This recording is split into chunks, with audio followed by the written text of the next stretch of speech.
Classy content is for educational and informational purposes only.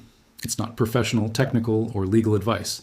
Your vehicle's charging behavior depends on your specific model, software version, and usage. Always check your owner's manual and Tesla's official guidance before changing your routine. Results vary by car, climate, and driving habits. Welcome back to Future EV Insider. If you own a Tesla or you're thinking about getting one, there's a habit almost every new owner falls into in their first month. It feels convenient, it feels normal, and it's quietly working against your battery every single day. Here's the thing. Nobody tells you this when you drive off the lot. The delivery specialist shows you how to charge. They don't always explain what to charge to. So let's start with the habit itself. Most new EV owners do what they've done their whole life with a phone. Battery hits 20%, they plug in, they let it charge to 100% because that's what full means, right? And then they leave it sitting at 100% overnight because the car's not going anywhere until morning. That single pattern, charging to 100% regularly and letting it sit there, is one of the most common ways owners accelerate battery wear without realizing it. Now, before you panic, this isn't a horror story. Your battery isn't going to fail next week. Lithium-ion batteries, the kind in your Tesla, degrade gradually over thousands of cycles no matter what you do. That's just chemistry. But how you charge changes how fast that gradual decline happens. Let's talk about why. Inside every EV battery pack, energy is stored through a chemical process. Lithium ions moving between two electrodes back and forth every time you charge and discharge. That movement is what powers your car, but it's also what slowly wears the battery down, the same way opening and closing a door thousands of times eventually loosens the hinge. Here's the part most owners never hear, that wear isn't the same at every charge level. Batteries experience more stress at the very top of their charge, close to 100%, and at the very bottom, near empty. The stress at high charge comes from something called cell voltage. The fuller the battery, the higher the voltage sitting across each cell, and higher voltage held for long periods speeds up degradation of the internal chemistry. That's why Tesla, and pretty much every EV manufacturer, recommends daily charging to somewhere between 80 and 90%, and reserving 100% charges for road trips when you actually need the extra range. It's built right into the car's software. Open your charging settings and you'll see two modes, daily and trip. Tesla designed that split specifically because of what we just talked about.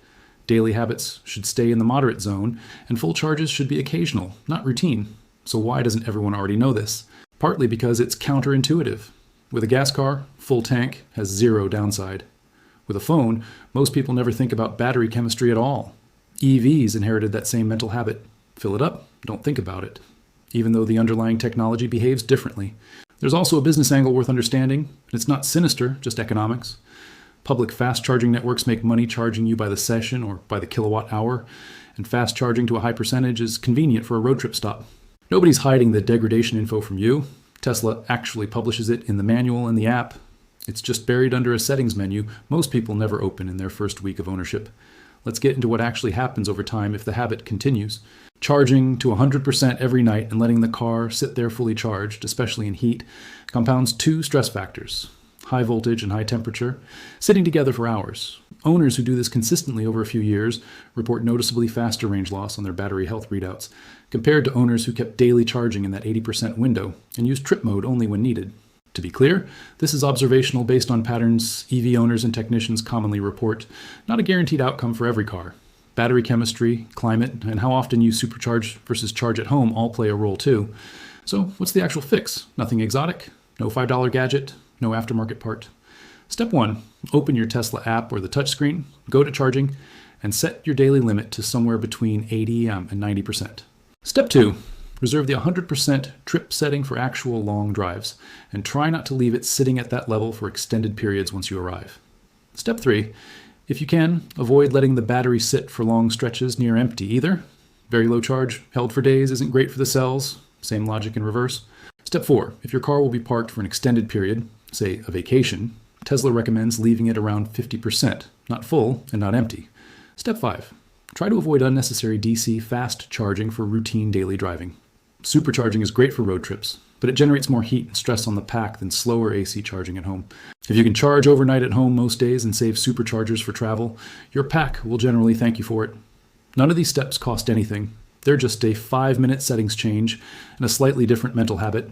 Plug in at night, expect 80 to 90%, not 100%. Now here's the bigger pattern, and it's not just about Teslas. A lot of the technology we use every day comes with default settings optimized for convenience, not longevity.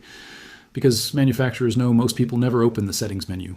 Phones do it, laptops do it, EVs do it too. The fix is rarely expensive or complicated. It's usually just knowing where to look. Before we wrap up, quick reminder that this is educational content based on publicly available manufacturer guidance and commonly reported owner experience. It's not a guarantee about your specific car, and battery behavior can vary. If you're making decisions about warranty claims or diagnosed battery issues, that's a conversation for Tesla service, not a YouTube video. Please do your own research and check your vehicle's specific settings before changing your routine. If this helped you understand your car a little better, that's exactly what this channel is for. Share it with another Tesla owner who's still charging to 100% every night without knowing why that matters. And if you want more videos breaking down the stuff EV manufacturers don't put front and center, subscribe to Future EV Insider. We'll see you in the next one.